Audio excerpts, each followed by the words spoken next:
Hey, what's up guys? My name is Aaron, and today I'm going to be showing you the Nerf guns in Nerf Gun Game 5.0. I changed my camera setup here. I'm trying something new, so hopefully it looks alright. Me and a couple of my friends shot the first Nerf Gun Game video just over a year ago, and released it right at the end of October in 2015. We recently just shot the fifth one, and I'm going to release it exactly 1 year from when I released the first one. Thanks to all my followers, it's been an amazing year, and it's crazy that I'm making a fifth one of these already. I don't do any sort of like competitive Nerf or anything like that. I mostly just collect Nerf guns and use them in my films and videos, which always is a ton of fun, and I get questions about which is my favorite blaster and sometimes how they work and whatnot. So I thought I would showcase the blasters. So without further ado, let's just jump in here and look at the blasters for Nerf Gun Game 5.0. Alright, so the first one here is the Persuader. It is a Doomlands blaster. You can fit 4 darts in the front. Just prime it back right here, and then you can fire all 4 in a row. Whoa, got one out there.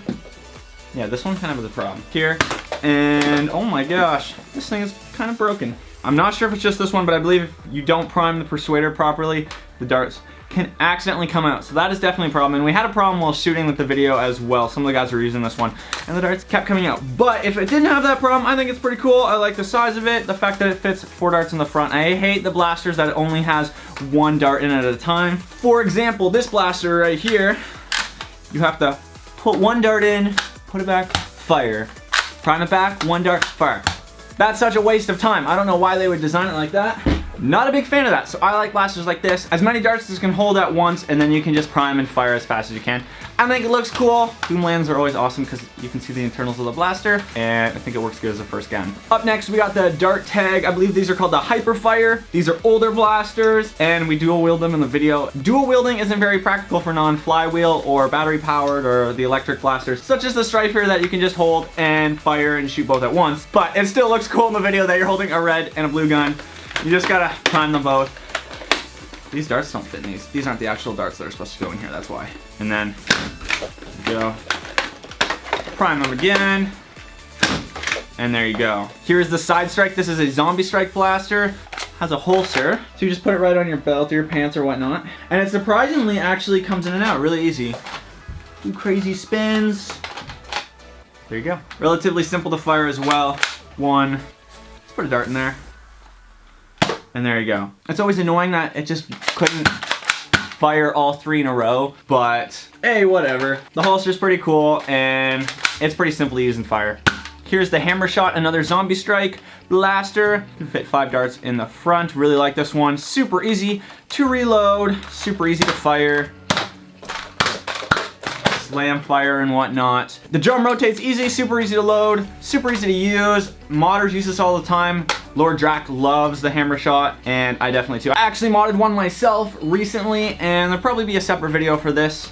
Just has an orange ModWorks kit, and I just did some texture paint on the outside. I like this one because it's simple, small, super easy to reload, simple, easy to fire, and I think all Nerf guns or blasters should be like that, and especially when you're shooting films like I am, you want reliability and it to work awesome, and this one definitely fits in that category. This is the long arm. This is a Doomlands gun. Fits 5 darts in the rotating barrel. Just prime and fire from the back here. Just push this button right here to pop the drum out, and then it rotates. Reload, and you can put it back. Yeah, looks alright. Nothing really too special about that. Pretty simple, works alright. The Flip Fury, another Zombie Strike gun. I like this one just because it does this.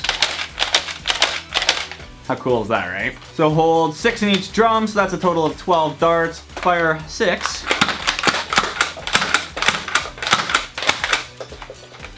Rotate.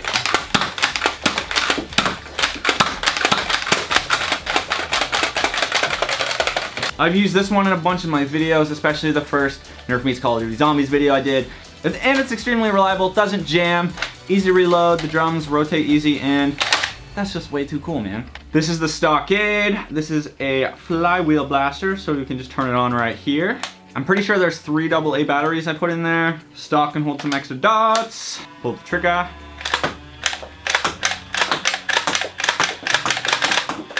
This is a somewhat older blaster, I believe. You still might be able to get it, I'm not sure. I got this one used. In fact, I got most of these blasters in this room used, but it's pretty reliable. I've never really had any problems with the jamming, and I always like the blue blasters. Looks pretty cool, works pretty good. There you go. Next up is the Alpha Trooper. This is an older blaster.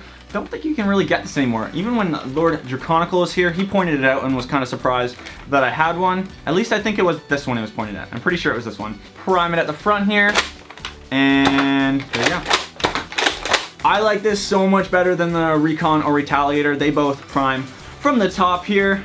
The fact that it just primes at the front is just so much easier. I don't like your hand up here. Don't know what else to say about this blaster. Don't really know much about it other than it primes from the front and it works good. I like it. Here is the Recon. Just primes from the top. Magazine or clip in and out, just like every other one. And there you go. We got a jam. Is that a bad dart? Or I just didn't prime it right. This is an older blaster that I got used as well, but it does the job and it works pretty decent, I think. Next up is the Lawbringer, another Doomlands gun. This one fits 12 darts in a rotating drum here. Prime it from the back, just like a Persuader or Hammershot or anything like that, and then... Oh no, it's broken! Apparently mine's broken. Well, apparently we dropped it too much while we were shooting, but usually before that it worked pretty good. I like the fact that you can see all the darts, meaning it's easy to reload. Doesn't have any problems jamming. I like that you can reload darts from either side. It just looks awesome, feels good, and it's easy to prime in the back there. This is the Dude Perfect Smash football. It is a Nerf product, but they teamed up with Dude Perfect and made a bunch of products such as footballs and frisbees and stuff that you can do trick shots with. This one came with obviously the football and then a target, and you can do trick shots with it and whatnot. This is a little thing on the back that you can hang it, clip it on things, and do crazy trick shots. We accidentally left it outside for like 3 or 4 days too after we shot the video. I didn't even realize we left it out there, and the plastic is pretty good. It's not gonna get damaged from leaving it outside or anything like that. It's also pretty soft, so you're not gonna hurt yourself. Nerf is awesome, Dude Perfect is awesome. So next up is the Battle Scout, which is from the Modulus line. I think the main selling point for this is the fact that it has a 720 HD camera on it, which in my opinion isn't anything very special. I shoot a lot of my videos with DSLRs or usually GoPros, especially for my first person videos, and I personally have no need for this. A camera that comes with a toy like this is just not very good. I tried it out once or twice and was just completely disappointed with it. If you don't have a camera, especially something like a GoPro or an action cam, it might be worth it for you, but even then, it doesn't really work for first person shots because the camera doesn't even show any of the guns. So it just shows where you're looking with the guns. I don't really see how you could get any awesome footage from it. I think 99% of the time the footage would be absolutely garbage. So for me, the camera's completely useless, and I can imagine it for other people it would be too. But the most important thing is the shooting of the darts, and you just prime it from the front here. Not really a big fan of this handle. It's not very comfortable. There we go. I think the front clip or magazine, or clipazine, is kind of cool. It's a unique idea, but it doesn't really work with anything else. It's nothing special, but it does the job. It shoots the darts all right. I think if they got rid of the camera, they could drop the gun half the price, and I'd be a little bit more happier from when I bought it. But the main thing I'm concerned is that it fires the darts and it looks cool, and for the most part it does that. Next up is the Nerf Rival Atlas. Obviously shoots the Rival high impact rounds. Prime it from the front here. And the annoying thing is that it shoots 2 at once. Some people may think that's awesome. For me, I just think that's a wasted shot. These usually hold 12 to 14 of the high impact rounds, and so instead of now getting 12 or 14 shots, I now only get 6 or 7. It's cool that it shoots 2 at once. It actually looks pretty cool on camera, but if you're ever gonna use this in a Nerf war or anything like that, you're gonna go through your ammo twice as fast. I'm never really a big fan of any of the blasters that shoot more than 1 dart or 1 round at a time. But that's my only problem with the gun. I think it looks awesome, it fires pretty awesome, and I've always just liked the Rival guns. Let's try it out.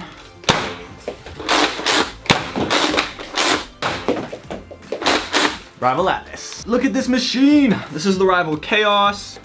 Has a massive Rival Meg.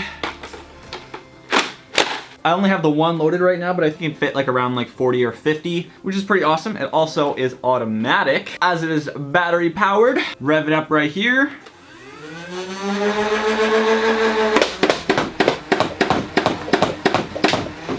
Not very practical. Can't see a 6-year-old kid walking around with this thing, but I guess it's just for the big kids. I like it though, it looks awesome. That's always super important to me, especially in my videos. The rival stuff is always annoying because it takes forever to reload, but when you're shooting it, it is pretty awesome. The fact that they go about 100 feet per second is just so awesome. And it's pretty awesome to have a full auto rival gun. And the biggest one of them all, the Mega Mastodon.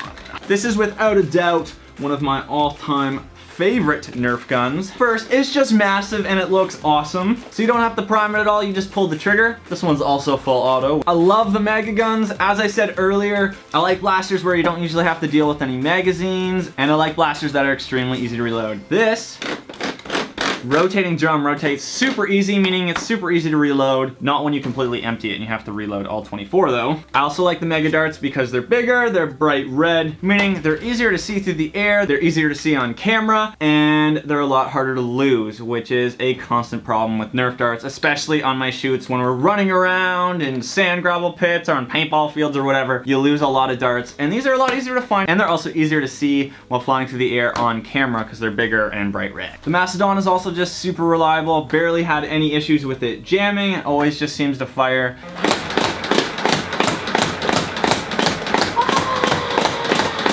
Mastodon. Next up is the Stratobow. I just love the name of the Stratobow. My gamer tag for years now has been Stratosphere. I wish it was simply Stratus, but that's been taken in pretty much every form of the way you could even spell that or throw numbers in or whatnot. So I'm stuck with Stratosphere. So I like the Stratobow. I like this one because again, easy to reload, pretty easy to fire. You just pull back here and there you go. Each time you fire, this part moves up one spot and allows the next dart to fire as shown. The annoying thing about this is if you're in some sort of competitive Nerf and you want to reload fast with different magazines or whatnot, that's not going to be possible with this gun. And so that's a downside with this one, and obviously a lot of the guns I've talked about. But the one thing I like is that this part never comes off, meaning less parts to lose. If you have magazines or clips, you're gonna have to worry about making sure they fit into the gun, jamming and whatnot, and losing them, having them all around the house. This is just makes it simpler, and my favorite Nerf blasters are the ones that are reliable and simple. Fire every time, and they look awesome. The second last Nerf blaster is the Crossbolt. Not a big fan. I originally was supposed to use the Crossbolt for Nerf Gun Game 3. Nerf Gun Game 3 was shot at a sand and gravel pit, and a ton of my blasters got a ton of sand in them. I knew this was gonna happen in advance, so I wanted to use blasters that had as little possibility of jamming, and this one is annoying and I can just see it jamming a lot. First problem, you can't prime it back unless there's a magazine in it. Next problem, the magazine release button is right here on the back. Sometimes if you put it into your shoulder, you can accidentally hit the button and pop it out. There's a completely jammed dart in there. I didn't even know that was in there. Wow. Yeah, that's what this gun does to the darts. But the way it works is put a magazine or a clip in there. Clip-a-zine. Prime this back. And there you go. The drawstring catches here and then you fire. Just from using it a little bit and messing around with it, it just does not seem like a very reliable gun. So I didn't want to use it in Gun Game 3 because we were shooting it at a sand and gravel pit, and then for Gun Game 4 I traveled 6 hours away from where I live and was shooting at a location that I wasn't totally sure about and didn't have a chance to look at before we got there, so I wanted to use blasters that were a little bit more reliable. So I finally used this one in Gun Game 5, which we shot just at my house here. So yeah, that's the Crossbolt. And finally we have the Doomlands Swift Justice Knife. It's pretty flimsy, but I can imagine kids hitting each other pretty hard with it, so it's probably a good thing that it's like that. I think it's a pretty decent size for a knife though. Definitely works for the Call of Duty type video. I've only used mine like once or twice. It already seems to be coming apart here, which is not a good sign, but maybe we put more wear and tear in it than I thought, but I don't know. I can't really remember. Seems pretty safe and it's pretty cool. I think it was a good final weapon for Gun Game 5. Well, those are all the Nerf blasters and Nerf products that I used for Nerf Gun Game 5.0. Several of these blasters came out within just the last year or two, meaning that I had to buy them brand new. I buy pretty much all of my Nerf stuff just off of Amazon. I will have a link in the description for every product that you can get on Amazon. So if you're looking for where to get Nerf stuff, that's where I would recommend. It's usually the cheapest. And if you have something like Amazon Prime, it'll ship to your house in like 2 days. As well, one of my most frequently asked questions is, Aaron, how do you have so many Nerf blasters? I've actually bought probably 75% of all of my blasters here. I probably got around 175 to 200 right now. And I've gotten about 75% of those used in Nerf lots or Nerf bundles from people selling them online. I get them from websites such as Kijiji or Craigslist or eBay, and try to get anywhere from 5 to 10 to sometimes even 20 or 30 guns at a time. And hopefully the people are selling them at a decent price and you can get each blaster for maybe like a couple bucks, $5 or whatnot, instead of going to the store and spending anywhere from like $10 to $100 on a Nerf gun. So yeah, that's the Nerf blasters for Nerf Gun Game 5.0. Just thought I'd show off all the Nerf stuff that we used in the video and to get you excited for the real thing, Nerf meets Call of Duty Gun Game 5.0. If you guys want to interact with me a little bit more, see some more of the behind the scenes stuff that I do, make sure you follow me on Twitter and or Instagram at just Aaron Esser. That would be awesome. And if you haven't already, do all those typical YouTube things, like, comment, subscribe. Well, thanks for watching. Can't wait for you guys to see Nerf Gun Game 5.0. My name is Aaron, and I will see you next time.